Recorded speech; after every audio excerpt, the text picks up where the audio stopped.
자, 이번 시간에는 이제 대지 건축물 관련 규제 내용, 문제 가지고 설명을 드려야 되는데, 지난 시간에 이제 공부했던 내용 간단하게 주연 뼈대 보겠습니다. 자, 우리 건축법에서 건축물에 관련된 규제라고 해서 건폐율이라는 개념이 하나가 있고요. 그 다음에 용적률이라는 개념이 있게 될 테고, 높이 제한, 그리고 안전에 관한 규제, 이런 것들이 하나의 덩어리가 됩니다. 그래서 요거 얘기할 때 다시 가야 되죠. 우리 시골 얘기, 시골에서는 건축법의 일부 조항의 적용을 배제할 수 있다라고 되어 있었는데, 시골에서 건폐율과 용적률과 높이 제한, 용도 제한, 높이 제한, 그 다음에 일조 등의 확보를 위한 높이 제한, 이런 규정은 시골에서도 적용이 된다. 문제 구성할 때 이런 식이죠. 20회 때가 나왔던 주제, 계획관리지역, 즉 도시지역이 아니고 지구 단위 계획구역도 아니고 동읍지역도 아닌 지역, 이런 지역에서 건폐율, 용적률, 높이 제한 규정 등은 적용을 한다. 이런 내용들을 설명을 드렸었고요. 자, 건폐율, 대지 면적에 대한 건축 면적의 비율이라고 얘기하죠. 그래서 다시 국토계획법에서 도시 지역의 건폐율 최대한도 주거지역 55657, 상업지역 9887, 공업지역 777, 녹지지역 222, 나머지 도시적 외지역은 다 20% 이하인데 계획관리지역 40% 이하라고 하는 거. 한편 용적률, 대지 면적에 대한 연면적의 비율, 이렇게 정의를 했었고요. 그래서 용적률 주거지역 100%, 150, 200, 250, 300, 500 이런 거 있었고요. 상업지역 1500, 1300, 1100, 900, 공업지역은 300, 350, 400, 녹지는요 100, 180 이런 식으로 되어 있었고요. 도시적 외지역 다 80%였는데 계획관리지역 바로 100% 이하라고 이렇게 되어 있었습니다. 그래서 자, 이렇게 이 건폐율과 용적률 규제 국토계획법 기준에 따르는 게 원칙이다라는 전제하에서, 자, 다만 이 법을 통해서 완화 또는 강화할 수 있다라고 이렇게 되어 있습니다. 완화할 수도 있고 강화할 수 있다. 혹시 이 법을 통해서 완화 또는 강화하도록 규정을 한 경우 그에 따르게 된다. 그래서 용어 몇 개만 체크하겠습니다. 우리 앞에서 공부할 때, 자, 건축 면적에 관한 용어의 정의 다른 거 없었고요. 자, 바닥 면적이랑 연계가 됐었죠. 바닥 면적 파트에서 모두 바닥 면적에 산입하지 아니한다. 가짜 노대, 가짜 바닥은 바닥 면적에 산입한다. 이런 얘기 같은 맥락에서 건축 면적이라고 하는 것도 기본적으로 산입하지 아니한다. 이렇게 뼈대를 잡아봐야겠고요. 자, 용적률이라고 하는 개념을 잡아내게 되면은 용적률이라고 하는 거, 자, 대지 면적에 대한 연면적의 비율을 했었고, 연면적은 각층 바닥 면적의 합계, 그렇게 봤었고요. 자, 그래서 이게 이제 바닥 면적을 구하시오라고 하게 되면 연면적을 먼저 계산을 한 다음에 거기다가 바로 자, 층수로 나눠주는 방식을 통해서 바닥 면적을 계산하는 문제가 있었습니다. 자, 한편 높이 제한 거의 구성이 되지 않죠. 바로 가로구역이라고 해서 도로로 둘러싼 일단의 땅 덩어리를 기준으로 해서 높이 제한, 높이를 지정 공고할 수 있다. 이렇게 되어 있었고요. 다만 특별시나 광역시 단위에서 조례를 통해서 높이 제한을 하는 경우도 있다. 이거 거의 이슈 안 됩니다. 그리고 1조 등의 확보를 위한 높이 제한 해서, 자, 전용주거, 일반 주거나 공동주택에서 1조 등의 확보를 위한 높이 제한 규정 적용되는데, 여기서 외울 거 2개밖에 없다고 그랬어요. 자, 중심지역, 중심상업지역, 그 다음에 일반 상업지역에서 공동주택에 있어서는 높이 제한 규정을 적용하지 않는다. 2층 이하 8m 이하였을 때 역시 높이 제한 규정 적용하지 아니할 수 있다. 이렇게 논의가 되게 됩니다. 그래서 이 정도 내용으로 봤었고요. 그 다음에 이제 검토 드리게 될 주제가 바로 안전. 요게 이제 그나마 요 근래 한번 쟁점을 삼아냈었죠. 그래서 되게 많았어요. 특별히 이제 안전에 신경을 써야 되는 게 뭐냐라고 하는 것이 바로 안전에 관한 규제, 이렇게 해석을 해봤었고요. 자, 그래서 건물의 종류에 따라서 단독주택, 공동주택 등에 있어서는 안전에 신경을 써야 된다. 이런 거 있었고요. 자, 그 다음에 첨원 높이 13m, 첨원 높이 9m, 기둥과 기둥 사이 거리가 10m 이상. 아주 오래전에 나왔던 문제에서는 제일 뒤에 숨어있는 기둥과 기둥 사이 거리 10m 이상의 출제 포인트. 그리고 최근 문제에서는 목구조를 가지고 구성을 했었어요. 그래서 목사모라고 했어요. 목사모. 목사 엄마를 뭐라고 부른다? 목사모. 목구조. 해서 발음이 좀 틀린다. 그래서 목삼오 이렇게 가야 되는데, 목구조의 경우 3층 이상 500 이상이 되게 되면 구조 안전 확인 서류 제출해야 된다. 이 문제 나왔으니까 출제 쟁점이 될 게 뭐가 된다? 바로 축사, 창고 이런 것들은 작물재배사는 구조안전 확인 서류의 대상이 아니다. 요것만이라도 정확하게 외우셔야 돼. 나머지는 또 전반적으로 부차적인 이슈가 되게 됩니다. 그래서 목사목, 그래서 창고, 축사, 작물재배사 제외라고 하는 것이 하나의 이슈가 되게 될 것이고요. 자, 그 다음에 이제 이슈 삼아야 되는 게 대지 관련 규제에서 서비스로 주는 문제고요. 이런 문제는 절대로 틀리면 안 되죠. 그래서 주거지역 60, 상업지역 150, 통업지역 150, 녹지 200 미만으로 분할할 수 없다라고 이렇게 돼 있었습니다. 그래서 지금 보게 되면은 실제 문제를 구성할 때 그냥 주거지역 주지 않아요. 전, 일, 준 이렇게 종류를 쭉 나열을 하면서 구성을 합니다. 상업지역 그냥 주지 않고 중심, 일반, 유통, 근린 이렇게 흔들어 줄 테고 공업지역 전, 일, 준 이런 식으로 나열을 해 갈 테고요. 녹지지역도 자, 생, 보 이런 식으로 세분시켜서 출제가 되게 됩니다. 그래서 하여튼 이 규제 관련해서 절대로 실수를 해서 안 되는 게 분할 제한 면적이라고 하는 거. 16년 동안 세 번 정도 출제가 된 주제. 자, 그 다음에 이제 이슈가 될 것이 대지와 도로의 관계에서, 자, 요거 할 때는 다시 이제 민법역이랑 같이 맞물려 가야 되는데, 맹지라고 하는 거. 학기로부터 가봅시다. 우리가 이제 도로와 접하지 않는 토지를 뭐라고 한다? 맹지. 자, 그리고 건축물이 이미 건축되어 있거나 건축할 수 있는 토지를 택지라고 이렇게 정의됐었고요. 그 다음에 또 뭐가 있더라? 맹지 있고, 택지 있고, 그 정도까지 이게 학계론 얘기가 될 테고, 민법역이 다시 가겠습니다. 자, 두 가지 있죠. 맹지의 소유자가 도로를, 건물을 짓기 위해서 필요한 개념. 그 중에 하나가 지역권이라는 개념이 존재했었습니다. 지역권이라고 하는 것은 이런 논리 구조가 되게 되는 거죠. 지금 이제 도움이 필요한 토지를 뭐라고 한다? 요역지, 도움을 주는 토지를 뭐라고 한다? 승역지. 그래서 요역지 소유자와 승역지 소유자가 지역권 설정 계약, 지역권 설정 등기라고 하는 것을 하게 되면 지역권은 성립하게 된다. 이렇게 그림을 잡게 되죠. 그래서 등기법에서 홍보할 때 주요 이슈가 됐던 거, 우리가 승역지의 소유자를 만나서 지역권을 설정하는 것도 가능하지만 승역지의 지상권자나 전세권자를 만나서 지역권을 설정하는 것도 가능하다. 그래서 민법에서는 승역자, 요역지, 또 요역지 지상권자, 전세권자도 지역권자가 될 수 있다. 그래서 민법에서 출제를 할 때는 그런 게 나왔었죠. 요역지의 지상권자, 지역권에 시효 취득할 수 있다라고 해서, 시효 취득은 뭐야? 등기 안 했다가 20년간 지역권 행사를 해오다가 나중에 등기 청권을 행사하게 되는 것을 지역권의 시효 취득. 이게 제 최근 문제에서 요역지 지상권자도 시효 취득을 할 수 있다. 이런 쟁점이 있었고, 등기법 파트에서는 만약에 승역지의 지상권이나 전세권을 대상으로 지역권 설정 등기를 함에 있어서는 부기 등기의 형식을 취하게 된다. 해서 소유자를 만나서 하는 등기를 주등기, 소유권 외 권리자를 만나서 하는 등기를 부기 등기라고 얘기를 하게 됩니다. 다시 돌아와서, 자,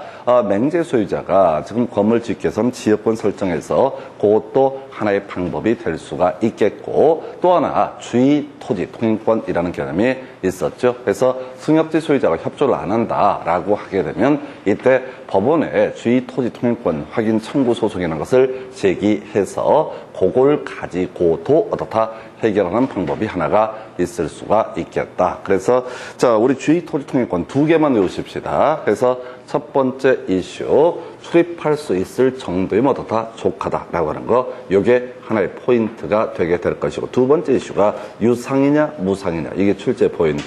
그래서 기본적으로 주의 토지 통행권은 유상으로 해석을 해야 된다. 자, 그런데 무상인 경우도 있을 수 있었죠. 토지 분할로 인해서 맹지가 됐을 때는 무상의 주의 토지 통행권을 가지게 된다. 거기서 파생되는 주제에 이 무상의 주의 토지 통행권을 가지고 있는 토지를 매수한 사람은 다시 뭐가 된다? 유상이 되게 된다. 그래서 아무래도 주의 토지 통행권에서는 주기상 가장 유력한 문제가 바로 주의 토지 통행권 유상이냐 무상이냐라고 하는 거, 양수인 이런 표현, 아예 용어 단어를 외우고 들어가야 돼.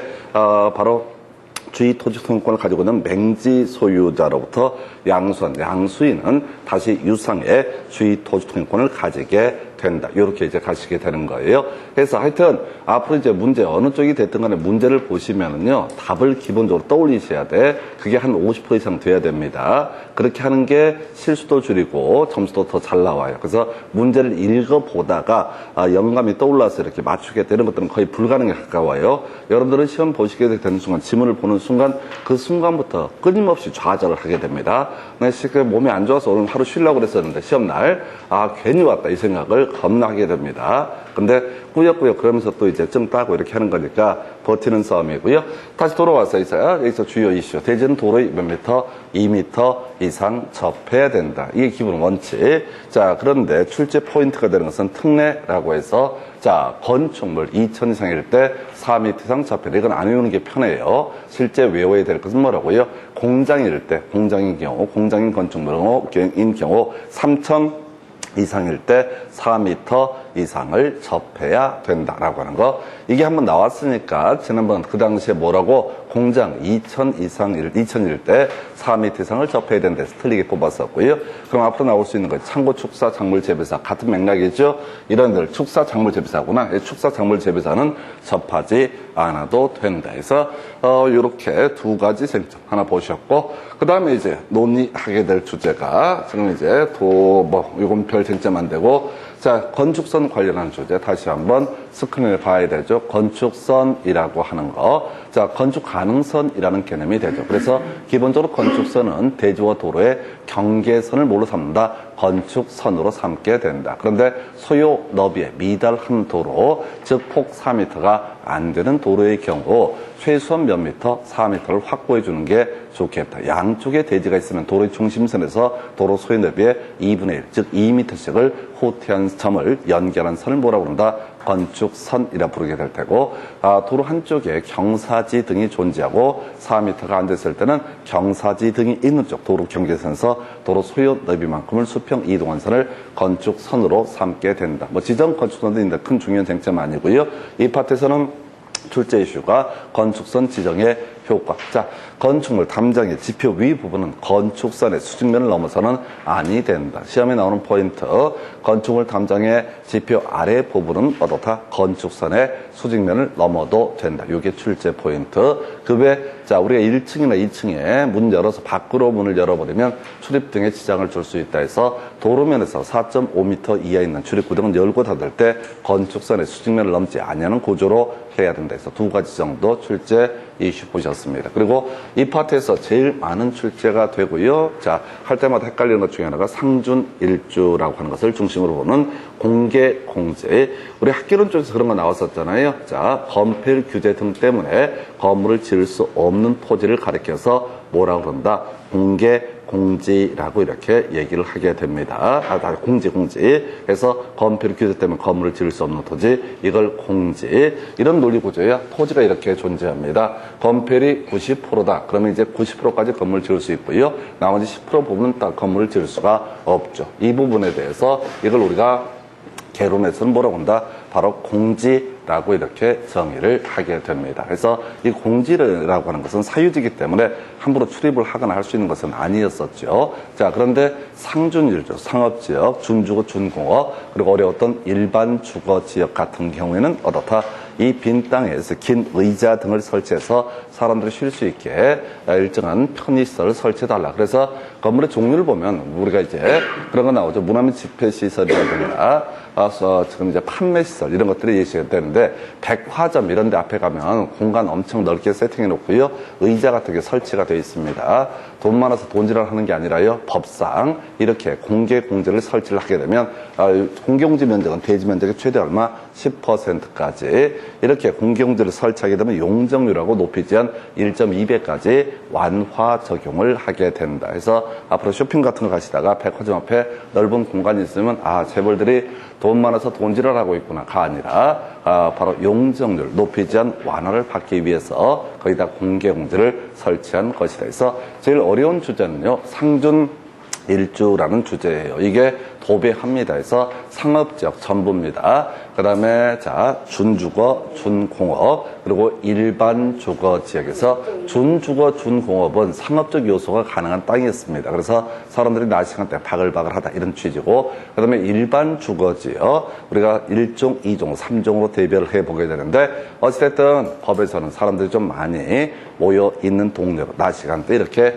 해석을 하게 됩니다. 상준일주라고 하는 거 이렇게 개념을 보셨고요. 상준일주. 자, 그 다음에 종류는 외우지 않는 걸로 합니다. 힘드니까. 아예 외울 때 종류는 안 외운 걸로 치고 들어가셔야 돼. 그래서 상준일주. 그래서 이제 우리 주거 지역 중에서 우리가 준주거, 일반 주거지역은 공개공지 설치 대상이었었고요. 그 다음에 전용 주거지역은 공개공지 설치 대상이 아니다. 공업지역 중에서요. 준공업지역만 공개공지 설치 대상이 되게 된다. 따라서 뭐는 바로 일반 공업지역은 공개 공지 설치 대상이 아니다. 물론 이제 전용 공업지역도 안 되는데 일반 공업지역을 왜 내냐면은 지금 일반 주거지역 하나 들어가죠. 상업지역에 모두가 들어가요. 일반 상업지역이라고 하는 것이 들어가잖아요. 그래서 일반에서 비슷한 걸로 착각을 하게 되는 것이 일반 공업지역이라는 의미가 되게 됩니다. 그래서 용도 지역 가지고 문제 반 이상을 차지하고 있고요. 그 외에 자 공개공지 면적, 대지 면적의 100분의 10 이하, 그리고 설치했을 때 용적률하고 높이 제한 1.2배 완화 적용. 따라서 건폐율은 완화 적용을 할 수가 없다라고 할 거. 하여튼 통계적으로 우리가 이제 한 7년에 한 3번 정도 이상 출제가 되면 도배한다고 얘기하죠. 그 중에 하나가 우리 앞에서 홍보했던 것 중에 저런 거 있었어요. 바로 건축물의 용도 변경이라고 해서 내려갈 때 신고, 올라갈 때 허가, 같은 시설군 다른 용도군은 변경 신청. 이런 것들도 출제 빈도가 높고, 이 아이도 자 전통적으로 출제 빈도가 제일 많았던 것 중에 하나가 되게 됩니다. 자, 그리고 나서 겁나 간단하다가 조경이라고 하는 거 딱 하나 외워서 끝내버리는 거죠. 물류시설은 어떻다? 적용을 해야 된다. 물류시설은 어떻다? 적용을 해야 된다. 나머지는 다 어떻다? 적용 의무가 없다. 저거랑 똑같은 거예요. 우리 바닥 면적 할 때 이렇게 갔었잖아요. 모두 바닥 면적에 산입하지 아니한다. 이렇게 세팅 잡으면서 가짜 노대, 주로 나오는 게 가짜 노대, 가짜 타락은 어떻다? 바닥 면적에 산입한다. 그래서 모두 어떻다? 적용 의무가 면제가 되게 된다. 적용하면 무조건 어떻다? 면제가 되게 된다. 적용할 의무가 없다. 유일하게 적용 의무가 있는 것이 딱 하나 나오게 됩니다. 유일한 적용 의무, 바로 물류시설이라고 하는 거. 이렇게 뭐라고요? 물류시설. 근데 물류시설부터 더 중요한 게 적용이야, 적용. 키워드는 뭐가 된다? 적용이라고 하는 거. 무조건 다 적용 의무 면제. 그런데 물류시설은 어떻다? 적용 의무가 있다. 이렇게 이제 해석을 하게 되죠. 그 다음에 이제 논의하게 될 것이 2개 이상의 용도들이 걸쳐있는 대지. 문제 가지고 볼 텐데 지금 4개 곤란해. 이제 자 문제 가지고 이제 좀 설명을 드리도록 하겠습니다. 자, 지금 보게 되면 물음표를 봐야 돼. 문제를 읽지 말고 용적률은 얼마인가 라는 문제부터 확인을 해보도록 하겠습니다. 용적률은 얼마인가 라고 이렇게 돼 있어요. 자, 그럼 공식 한번 보겠습니다. 용적률이라고 하는 공식. 자, 대지 면적에 대한 연 면적의 비율을 가리켜서 뭐라고 한다? 용적률이라고 정의를 하게 됩니다. 대지 면적에 대한 연 면적의 비율을 가리켜서 용적률. 그래서 자 먼저 용적률을 구해내려면 대지 면적 확인해 봐야 돼요. 여기서는 데이터가 대지 면적이 1000제곱미터가 주어져 있는 상태가 되겠습니다. 연면적 계산해 봐야 되는데 우리가 연면적은 원래 각층 바닥 면적이 합계 이렇게 정의하면서 다만 자 특수한 경우들이 몇 개가 있었죠. 뭐가 있었냐면 자 바로 지하층에 로 쓰이는 면적, 그 다음에 지상층의 주차 공간, 그리고 피난 안전구역 이런 것들은 용적률 산정을 위한 연면적에 산입하지 아니한다. 그래서 이제 보니까 지하 2계층은 아무런 의미가 없죠. 지하 2계층은 아무런 의미가 없고 지상 5계층이라고 되어 있습니다.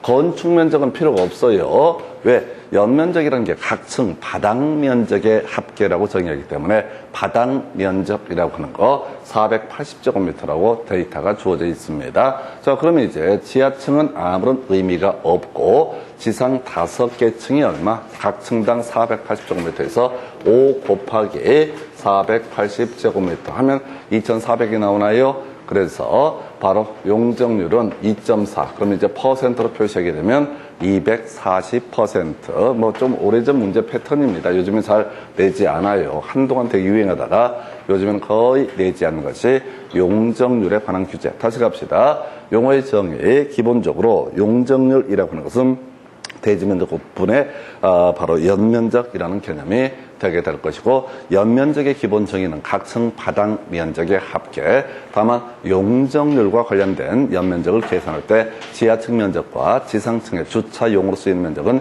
용적률 산정률 연면적에 산입하지 아니한다. 그 외 피난 안전구역 이런 것들도 용적률 산정률 연면적에 산입하지 아니한다. 이렇게 가게 됩니다. 그래서 자, 그 정도 내용. 자, 그 다음 문제 가서 살펴보도록 하겠습니다. 자, 건축법령상 건축물의 높이 제한 등에 관한 설명, 틀린 것을 고르시오라고 해서, 자, 이거는 그냥 바로 답을 외우고 들어가야 돼. 자, 우리, 자, 높이 제한 등 관련해서 외울 게 딱 두 가지 정도 있다고 그랬어요.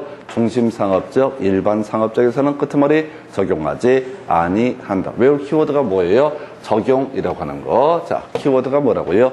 적용이라고 하는 거. 다 적용하는데 중심상업적, 일반상업적에서는 다 소위 공동주택에서 1조 등의 확보를 높이 제한 규정을 적용하지 아니한다. 이거 갖고 좀 불안하게 되면 이런 거 있었죠? 2층 이하, 8m 이하가 됐을 때도 소위 높이 제한 규정을 적용하지 아니할 수 있다. 그래서 실제 이슈가 되는 것이 적용하지 아니한다. 이게 쟁점 삼을 테고, 그 다음에 2층 이하 8m 이하인 건축물 적용하지 아니할 수 있다. 해서 나머지는 읽어보시면 안 돼. 해서 높이 제한은 지금 16년간 한 문제인가가 구성이 됩니다. 한 문제가 두 문제가 최소에 구성이 되는데, 자, 지금 패턴 가지고 분석하면 딱 요 정도를 벗어나는 문제는 있을 수가 없어요. 그냥 이것만 가셔야 돼. 해서 지금 이제 2번, 3번 이 두 가지 개념만 보시면 되고, 나머지 머릿속에 담아둬봤자 아무런 의미가 없습니다. 그래서 얘가 25회 때 구성이 됐는데 그 후로 이런 유사한 문제 아예 다뤄지지도 않습니다. 그래서 이런 것들은 답이 딱 정해져 있어요. 내면 딱 이거밖에 낼 수가 없다라고 해요. 그래서 자, 그럼 일반 상업적 끄트머리 적용한다라고 해서 이걸 틀리게 구성이 된 사례가 되겠습니다. 그래서 25회 때는 어떤 문제 보셨고요. 별로 안 중요해. 자, 그 다음에 이제 논의할 것이, 자, 구조안전 확인 서류 제출. 자, 요게 이제 그나마 최근에 출제가 됐었고, 여전히 중요한 이슈가 될 것이면 됩니다. 해서 목 3호라고 하는 거, 다른 거 다 잊어버리고, 제가 처음에 할 때는 목 3호, 왜 둘둘해서 목 구조, 왜 구조까지 설명을 드리긴 했는데, 실질적으로 출제위원들이 있어 문제를 많이 내는 게 아니기 때문에 목 3호라고 해서 목 구조였을 때 3층 이상, 500 이상이 되게 되면 어떻다? 구조 안전 확인 서류 제출해야 된다라고 할 것, 목 3호라고 하는 거. 자, 그래서 여기서는 키워드가 뭐라고요? 목구조. 목구조는 뭐가 돼? 3층 이상이거나, 그 다음에 500제곱미터 이상. 둘 중에 하나의 요건을 갖추면 어떻다? 바로 구조 안전 확인서류. 틀렸죠? 숫자가 틀린 거야. 목구조였을 때는 뭐라고요? 3층 이상이거나 또는 자, 500 이상. 둘 중에 어느 하나의 요건을 갖추게 되면 이때는 자, 구조 안전 확인 서류 제출해야 된다 해서 목 3호라고 해서 자, 3층 그다음에 500이라고 하는 것이 하나의 이슈가 되게 됩니다. 자, 그리고 이 문제가 나왔으니까 우리가 또 생각해 볼 수 있는 것 중에 하나가 그 얘기가 있겠죠. 여기서 재배라고 해서 여기서 살을 붙이게 되면 아까 창고 축사 작물 재배사 그중에서 창고 빠지고 축사와 작물 재배사 같은 경우에는 자 이때는 구조안전 확인 서류 제출하지 않는다라고 되어 있죠. 그래서 지금 여기 뭐라고 되냐면 건축법상 적용 제외 등은 고려하지 않음. 이게 뭐냐면 축사 작물 재배사 제외 이런 내용들은 고려하지 않고 숫자만 맞춰 보시오. 이런 식의 문제거든요. 그럼 이제 이 문제를 다시 업그레이드를 시키게 되면 보나마나 뭐라고요? 적용 제외 이걸 끌고 들어올 수밖에 없습니다. 그래서 축사와 작물 재배사는 구조 안전 확인 서류 제출하지 않는다. 전체적인 맥락을 보면 주택 나와 있죠. 주택은 어떻다? 사람들이 많이 살고 다칠 수 있으니까 특별히 규모와 무관하게 안전에 신경을 써야 된다. 그 다음에 이제 그냥 높이는 13m 이상, 첨원 높이 9m 이상이라고 할 거, 기둥과 기둥 사이 거리 10m 이상이라고 해서 예시값을 두고 있습니다. 그래서 목구조라고 하는 거, 목 3호라고 해서 목구조 3층 이상 또는 500 이상 이렇게 해석을 하게 됩니다. 그래서 29회 때 이런 문제 나왔었고요. 그 다음에 넘어가서 이제 검토드릴 문제. 자, 지금 이 뭐죠? 경계벽 설치되는 경우가 아닌 것은 이런 거 나와 있어요. 이런 거 못 풉니다. 이런 문제는 해설만 해서 어마무시하게 되어 있습니다. 그래서 답이 3번인가요? 그래서 거의 의미 없는 문제. 지금 한 3문제 나오게 되는데 이거 못 외워요. 제가 못 외울 정도면 양이 방대해서 이건 무조건 틀리라고 내는 문제. 자, 작년에 건축법이 개떡처럼 나와서 한 3문제 이상 아예 손을 못 댈 문제를 구성을 했었는데요. 역시 이런 문제들을 그냥 방법이 없습니다. 그래서 넘어가시고. 그 다음 문제도 마찬가지예요.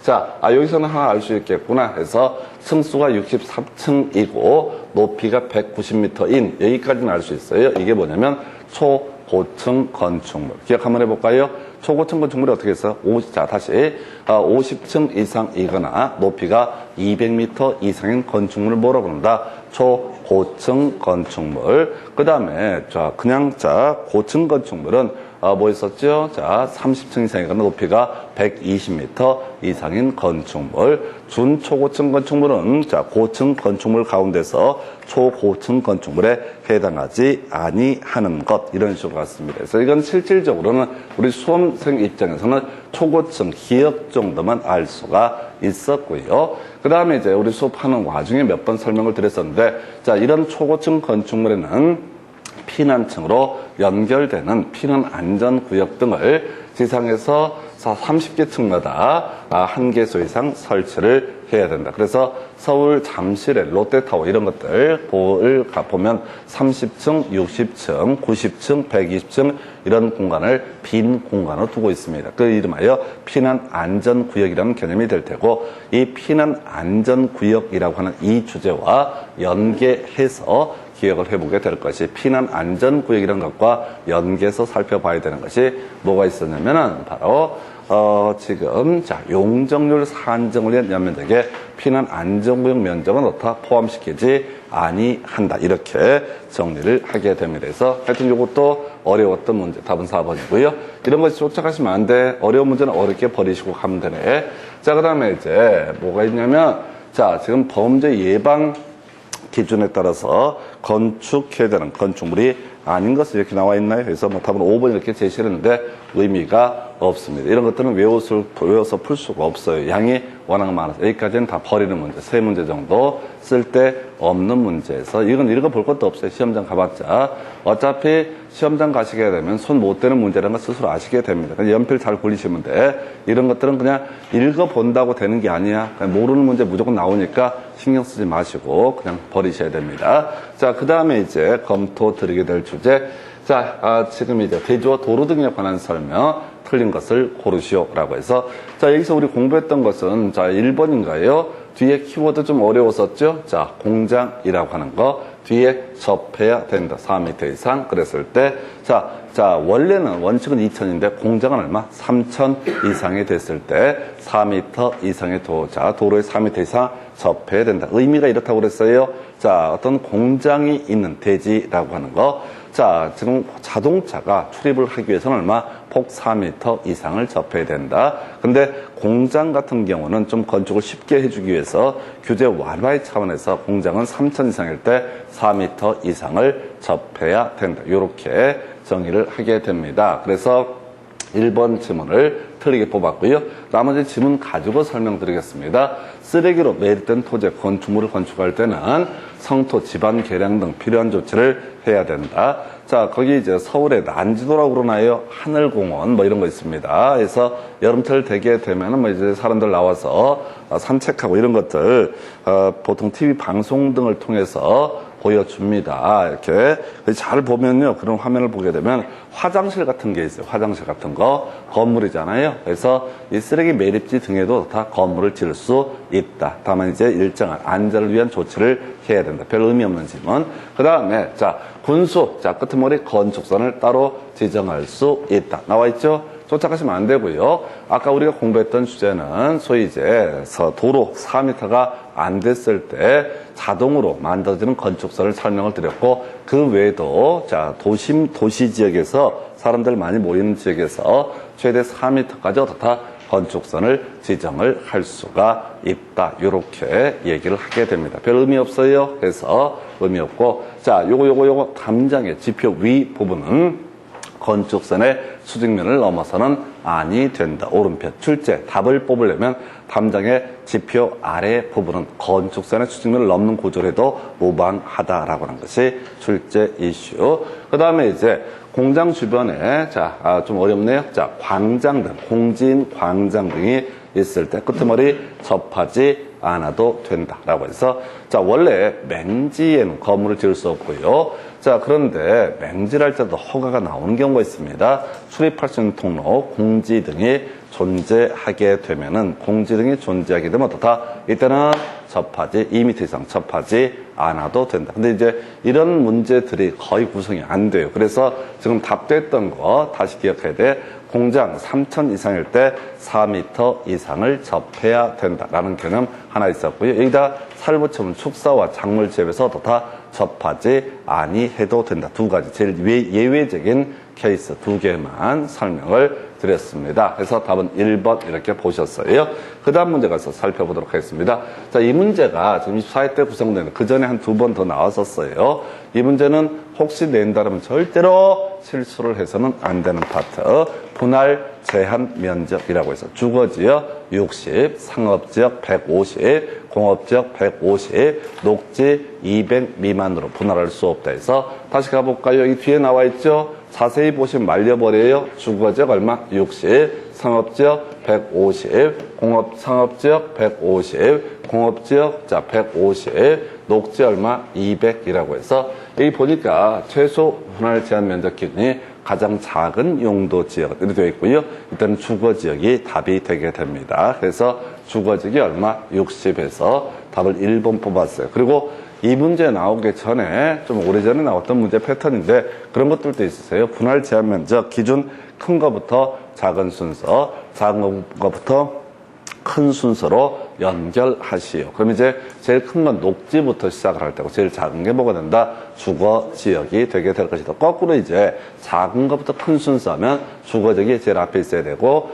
녹지가 제일 뒤에 있어야 된다. 뭐 상업적, 공업적 어차피 150각 중간에 끼어 있는 거니까 중간에 있어야 되고요. 그래서 분할 제한 면적이라는 주제, 분할 제한 면적 요건 숙달되셔야 됩니다. 이게 너무 밋밋해가지고 너무 밋밋해서 재미가 없어. 좀 공부하는 것 같지도 않아. 단수 남기니까. 근데 이런 것들은 절대로 실수를 해서는 안 되는 문제. 이걸 출제위원이 출제할 때는 그냥 서비스로 주는 문제라고 보셔야 됩니다. 그래서 이렇게 해서 답은 1번 이렇게 보셨고요. 그 다음에 이제 검토 드릴 주제. 공개공지 시리즈. 얘가 제일 많이 내는 주제가 되겠습니다. 그래서 일단 외운 게 뭐 있었죠? 상준일주. 두 번째가 10% 이하. 세 번째가 용적률하고 높이 제한 1.2배 완화 적용. 이렇게 공부하셨어요. 다시 항상 공부하실 때 공개공지 문장을 읽으려고 하지 마시고 암기하실 상 상준일주. 그 다음에 10% 이하. 그럼 이렇게 공개공지를 설치하면 용적률하고 높이 제한 1.2배까지 다 완화 적용을 하게 된다. 상준일주라고 하는 거 10% 이하 그러면 이렇게 공개공지 설치하게 되면 용적률하고 높이 제한 1.2배까지 완화 적용한다. 이걸 공부하실 때 공개공지를 또박또박 읽는 게 중요한 게 아니라 이렇게 단순하게 키워드 상준일주 있었고요. 10% 이하 그러면 용적률하고 높이 제한 1.2배 완화 적용 이렇게 갑니다. 그래서 가볼까요? 공개공지 설치되는 건축물에 해당하지 않는 것은 앞에 보십시다. 일반 공업지역, 일반 주거지역, 준주거지역, 상업지역 나와 있죠? 그래서 상준일주. 그래서 답이 몇 번 되는 거야? 일반 공업지역. 출제자의 의도라고 하는 거. 뭐라고 착각을 유도한다고 일반 상업, 일반 주거는 공개공지 설치 대상인데 일반 공업이라고 하는 것은 공개공지 설치 대상이 아니다. 뒤에 건물의 종류 이런 것들은 신경을 쓰시면 안 돼요. 건물의 종류는 신경 쓰시면 안 되고 그냥 무조건 용도 지역이라는 관점에서 출제가 이루어지게 됩니다. 그래서 공개공지 기본 틀은 그렇습니다. 낮 시간대 사람들이 바글바글한데 해서 그게 상준일주가 될 테고 사람들이 많이 모이는 그런 유형의 건축물에서는 그게 이제 시민들이 왔다 갔다 할 때 쉴 수 있는 공간을 확보를 해줘라. 그래서 이런 의미를 가지고 있고요. 상준일주에서 자 일반 공업지가 답을 뽑아냈고요. 그 다음 주제 똑같은 문제 패턴입니다.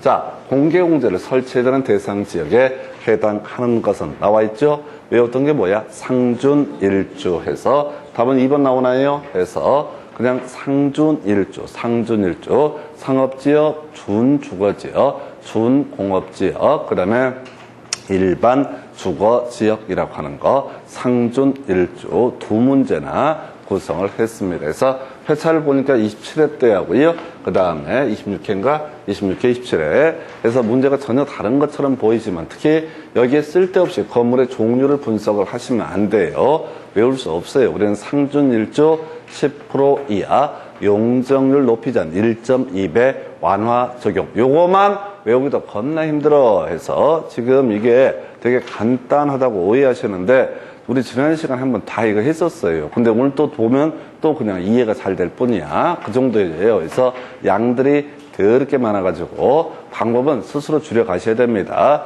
대신 이게 구구단처럼 툭툭툭 치고 나와야지 실제 문제를 풀어가시지 읽어보고 나서 생각해서 풀 수 있는 문제는 없습니다. 상준일주 그 다음에 자 공개공지 면적은 10% 이하 그 다음에 용적률과 높이 제한 1.2배 완화 적용이라고 하는 거 이렇게 보셨고요. 답은 1번하고 그 다음에 아까 요거 2번 이렇게 묶어서 보셨고요. 그 다음에 이제 뒤쪽에 나와 있는 주제를 가지고 구성을 했었죠. 공개공제에 관한 설명 발언에 들어갈 것으로 바른 것은 해서 공개공제 면적은 대면적이 얼마? 100분의 10 이하에서 10% 이하. 이건 이론상 이렇다고 그랬어요. 중심 상업적의 건폐율이 최대한도가 얼마니까? 90%니까. 그럼 대한민국 어떤 토지가 됐든 최소한 얼마는 남는다? 10%의 땅은 남는다. 그래서 그 10% 이하까지 공개공제를 설치한다라고 되어 있고요. 요건 이제 우리 시험과는 별 관련이 없는데 그런 경우가 있어요. 지금 제가 어디 갔다가 제일 인상 깊었던 건데, 마포 쪽에, 서울의 마포 쪽을 가서 보다 보면 효성그룹 빌딩이 있습니다. 거기 가면은, 그이들은 여름, 한 12시에서, 낮 12시에서 1시 정도 사이에 하늘 딱 마포 쪽에서 하늘을 보잖아요. 그럼 이제, 뭉게구름이 쫙 피어오릅니다. 담배 연기야. 장난이 아니야.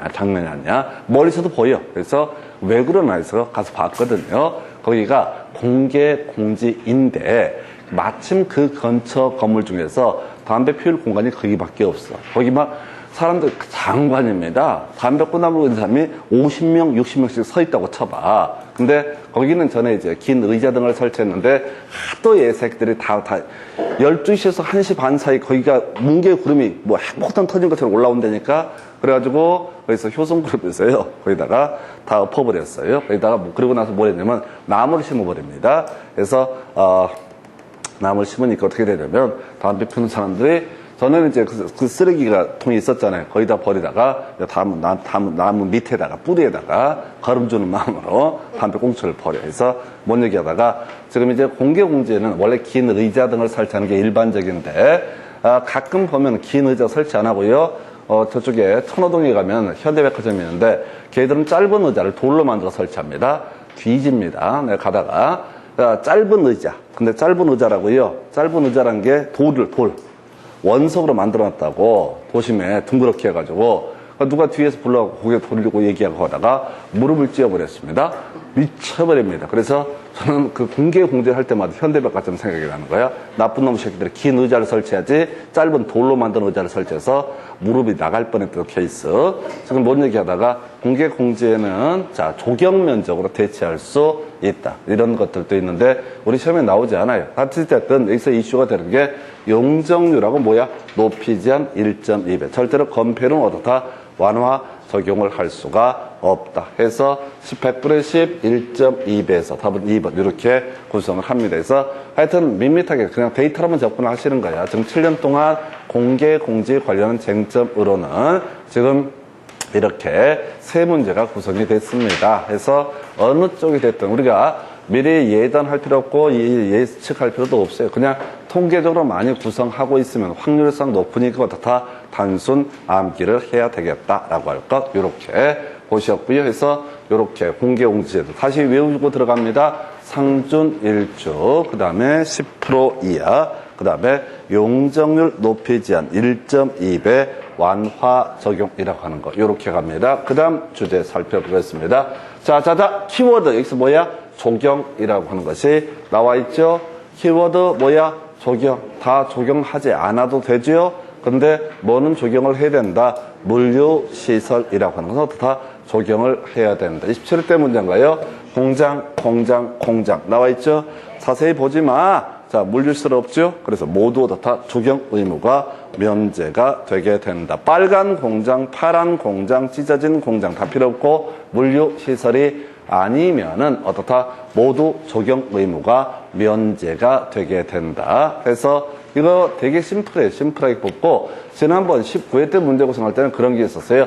어쩌고 저쩌고 적용 어쩌고도 나옵니다. 1번 지문 겁나 길게 써갖고 뭐라고 써있고, 2번 지문에 물류시설 나와 있고, 3번 지문에 어쩌고 쫙 나와. 그럼 답은 뭐가 돼? 물류시설이 답이 되는 거죠. 왜? 물류시설만 적용 의무가 있으니까 출제 기술상 나머지는 뭔지 모르겠지만 모두 어떻다? 적용 의무가 면제가 되게 된다. 그래서 이 주제에는 물류시설만 적용 의무가 있고 나머지 모두 어떻다? 적용 의무가 없다. 이렇게 치고 가는 거 절대 읽으시면 안 돼. 적용이라는 키워드가 나오게 되면 여기서 이렇게 뭐라고요? 물류시설. 적용 뜨면 어떻다? 물류시설. 이것만 적용 의무가 있고 나머지는 다 어떻다? 적용 의무가 없다. 문제를 지배를 해야 된다고 미련한 인간들이 이걸 다 외운다니까요. 좋지 않은 머리로 이걸 다 외워보겠다고 머리 터져버려요. 그래서 다 외우면 어떻게 되는데 시험에 안 나와. 그래서 이게 제일 열받는 게 내가 외운 게 시험에 안 나오고 안 외운 게 시험에 나왔을 때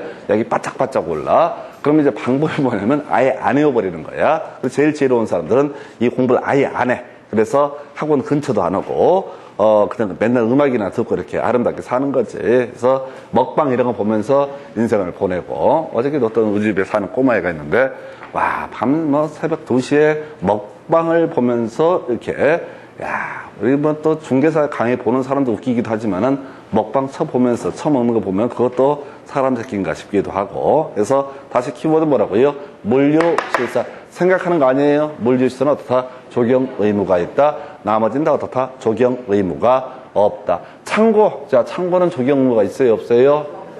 없다고 생각하지 말라고. 그래서 참고가 물류시설이고 이렇게 혼자서 작가하지 마시라고, 김작가 하지 말라고 그런 거 하시면 안 돼. 아주 심플하게 무식하게 가셔야 돼. 이게 공법 영역에서는 해석을 묻는 문제를 냈다간 다 출제 오류예요. 해석을 묻는 문제를 내면 출제 오류가 된다고요. 그래서 공법은 항상 문제가 뭐냐면 건축 법령상, 도시 및 주거환경 정비 법령상, 국토계획의 계획 및 이용에 관한 법령상이라고 전제를 깔아버려요. 왜? 실제하고 법하고 달라지는 게 되게 많거든요. 그 얘기는 뭐냐면 법조문대로 나온 대로 푸시오라는 그런 의미가 되게 돼요. 그래서 이 파트는 아주 단순 무식하게 접근하셔야 돼. 그래서 일단 이렇게 해서 보시오. 그 다음 문제 또 적용하면 나올 텐데, 자, 끄트머리 봐야 돼. 끄트머리. 적용 등의 조치를 하여야 한다. 나와 있죠? 2번 점은 적용 등의 조치를 하지 아니할 수 있다. 3번 적용 등의 조치를 하여야 한다. 나와 있죠? 무조건 적용하지 않아도 되죠? 무조건 적용하지 않아도 되죠? 그래서 1번 점은 적용하지 않아도 된다. 3번 점은 적용 적용 등을 조치를 해야 된다. 1번 틀렸죠? 적용해야 된다. 그러면 그 앞에 뭐가 있어야 돼? 물류시설. 뭔지 모르지만 없어. 그러니까 이건 어떻다? 틀렸다. 3번 점은 적용 등의 조치를 해야 된다. 물류시설 없죠? 물리시설 없죠? 그러니까 이거 틀렸다 이렇게 가는 거라고. 이걸 생각을 아까 제가 참고 얘기를 했습니다. 신경 쓰지 말고 고민하지 마시고 그냥 기계적으로 접근하셔야 돼요. 원래 엄밀히 따지면 주거적 상업적 안에 물류시설 이런 표현을 써야 된단 말이야. 근데 거기까지 포인트를 내지는 않으니까 이거 녹지적이니까 이미 더 이상 들어가면 안 된다고 해서 법 어딘가 이런 게 있다고 그러면 항상 기억하게 무조건 적용 등의 조치를 하지 아니할 수 있다. 근데 적용 등의 조치를 이거 이제 결국 답이 2번 되나요? 끄트머리 적용 등의 조치를 하지 아니할 수 있다. 앞에 물류시설 없죠? 물류시설 없죠? 그게 오른편이 되게 되는 거예요. 내용 보시는 거 아닙니다. 내용 보시면 죽습니다. 얼마나 이게 외울 수 없는데요. 책을 들여도 법조문을 들여도 실제 시험장에서 찾아보기도 힘들어요. 그래서 무조건 적용이라는 것은 면제가 되게 무조건 적용은 면제가 된다. 적용해야 한다. 적용적인 조치를 해야 된다라고 하면은 이때는 그 앞에 뭐가 있어야 한다? 지금 물류시설이 있어야 되고 나머지는 다 적용적인 조치를 하지 아니할 수 있다. 이렇게 이제 기계적으로 접근하셔야 돼. 절대 텍스트를 가지고 내용을 가지고 접근을 하시게 되면 외울 수가 없어요. 제가 결국 이제 계속 고민하는 결론은 뭐냐면은 이건 외울 수가 없다는 게 제가 몇 년간 공부한 결론이야. 이건 사람이 할 수 있지 못 된다. 여러분들이 아마 대충 해서 증을 따시겠지. 그래서 증 따시고 나서 제발 뭐라고 얘기 좀 하지 마라. 공부는 이렇게 하는 것 이런 얘기 하지 마요. 그냥 증을 땄을 뿐이지 실력이 있다는 얘기는 절대 아니야. 돌아서면 또 잊어버릴 테고. 그래서 제일 좋은 건 교회 다니시면 혹시 주변에 신도분이 성도분이 물어볼 거라고 어떻게 공부를 하셔? 겁나 어렵다는데 그때 할 말 없으면 기도하십시오 자매님 이렇게 얘기를 하게 되면 모든 이 문제를 쉽게 해결할 수 있습니다. 진짜 제가 그 얘기를 듣고 와, 그 양반 대박이다 이 생각을 했어요. 그래서 아니 같은 성도인데 어떤 분이 중개서 공부를 해보니까 뒤지겠거든. 근데 그 전해인가 따신 분이 있거든. 그래서 하도 힘드니 가서 물어본 거야. 어떻게 해야지 증을 딸 수 있을까요? 라고 했을 때 그걸 나한테 찾아와야지. 하여튼 그거 다치고 그 양반이 가서 물어보니까 먼저 붙으신 분들 할 말이 없잖아요. 공부 죽으라고 해서 붙었겠지 어쨌지. 뭐 노력했는지 안 했는지 모르겠는데 하여튼 점수가 나오니까 붙은 거야. 할 말이 없어. 그렇다고 기본서를 20번쯤 보시면 됩니다. 이렇게 얘기하기는 너무 또 성의 없어 보이고 보통 학원에서 상담을 제일 많이 쓰는 수법이 그거야. 기본서를 한 20번쯤 보시면 됩니다. 또는 뭐래더라? 자기 나이 수만큼 기본서를 아니, 진짜 그런 상담한 많고 또 그 연세 드신 분들 중에 그런 분이 있어요. 민법은 한 8번 정도를 읽으시면 됩니다. 그래서 어떤 분이 4년간에 걸쳐서 민법을 8번 읽었어. 떨어지지. 뭔 소리냐면 8번 읽는 사이에 다 잊어버리잖아요. 뒤에 읽을 때 앞에 잊어버리고 앞에 읽을 때 뒤에 잊어버리고 이러잖아요. 그거는 그러니까 그런 식이죠. 열심히 살아야 된다 이런 식의 논리 구조 전혀 구체적인 대안이 못 돼요. 그냥 기도하십시오 이러면 되는 거야. 다시 우리 이제 조경이라는 키워드 나오게 되면 뭐라고요? 그저 물류시설. 그러니까 내용을 보려고 하지 말고 조경 뜨면 무조건 뭐만 생각해야 돼? 물류시설. 그래서 나머지는 조경 의무 없고요. 물류시설만 다 조경 의무가 있다. 이게 완벽하게 세팅이 돼 있어야지 이 뒤에 지문을 보면서 판단하실 수 있는 거예요. 그래서 한번 2번 뽑았고요. 뒤에 공개 공지 면적 100분의 10 이하라고 돼 있었죠? 그래서 100분의 10을 넣어야 된다. 틀린 거야? 이것도 뒤에 보는 거야. 뒤를 봐야 되는 거야. 100분의 10 맞으니까 숫자 맞다고 좋아할 게 아니라 100분의 10 이하라고 이렇게 봤었고요. 그 다음에 자 검표율 완화 적용할 수 있으나 높이 제한 완화 적용할 수 없다. 틀렸죠? 용적률하고 높이 제한 1.2배까지 완화 적용할 수 있다. 이 문제는 이제 공개공지제도하고 조경 두 개를 세트로 묶어서 구성했던 문제. 다시 묶어서 가십시다. 상준 1주 10% 이하 용적률 높이 제한 1.2배 완화 적용이라고 하는 거. 이게 공개공지. 조경은 아주 심플했어. 자, 조경은 오히려 간단하고 이게 어려워요. 사실 시험 공부 하실 때. 너무 간단하니까 실수를 해요. 대충 보고. 조경은 그저 물류시설만 어떻다? 조경 의무가 있고 나머지는 어떻다? 조경 의무가 면제되게 된다라고 할 거. 자, 그래서 상준일주 10% 용적률 높이 제한 1.2배 조경 물류시설. 조경은 물류시설. 자, 다시 물류시설은 조경을 해야 된다. 요렇게 세트로 가시는 게 좋겠습니다. 해서 이 문제 답은 2번 이래 보셨고 그 다음 문제 자 공개 두 개 이상의 용도직에 걸쳐 있는 대지 등에서 자 요거는 의미가 없어요. 답은 지금 몇 번이 되냐면 1번인가요?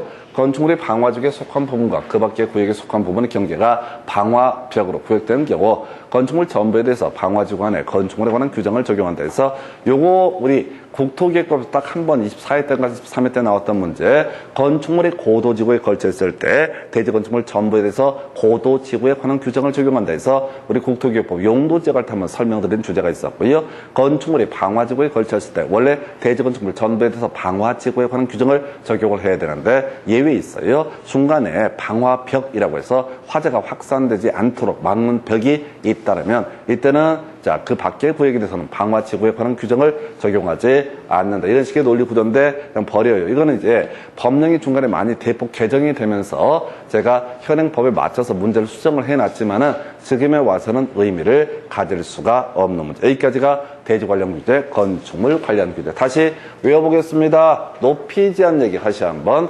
중심상업, 일반 상업 지역에서는 어떻다? 바로 공동주택이라 할지라도 높이 제한 규정을 적용하지 아니한다. 두 번째, 목사모라고 하는 거 있었죠? 목구조는 3층 이상, 500 이상일 때. 다만 거기 창고, 축사, 작물재배사 구조안전 확인서를 제출하지 않아도 된다. 주거지역 60, 상업지역 150, 공업지역 150, 녹지배 이게 분할 제한 면적. 네 번째, 다섯 번째 쟁점인가요? 바로 대지라는 거, 도로에 2m 이상 접해야 된다 해서 출제 포인트, 공장의 경우 3,000 이상일 때 4m 이상을 접해라. 그러나 축사 작물 재배사는 2,000 이상이라 할지라도 접하지 않아도 된다. 이런 것들 존재했었고요. 또 하나가 대지와 도로의 경계선이라고 해서 건축선이라고 하는 결론만 갑시다. 건물, 바로 건축선, 기준으로 봤을 때, 지표 아래 부분은 건축선의 수직면을 넘을 수가 있고, 지표 위 부분은 어떻다? 건축선의 수직면을 넘을 수가 없다라고 하는 거. 그 다음에 나왔던 주제가 공개공지, 다시 상준일주, 다음에 상준일주 10% 이하 용적률 높이 제한 1.2배 완화 적용이라고 하는 거. 상준일주라고 하는 거. 그 다음에 10% 이하 용적률 높이 제한 1.2배 완화 적용. 그 다음에 마지막 주제가 조경이라고 해서 물류시설만 조경 의무가 있고 다 나머지 모두 조경 의무가 면제가 되게 된다. 예, 요거 다 묶어서요. 1년에 최대 2문제 구성되는 영역이 되겠습니다. 그래서 이 정도 보죠. 잠시 끊었다 건축 허가 등에 대해서 살펴보겠습니다.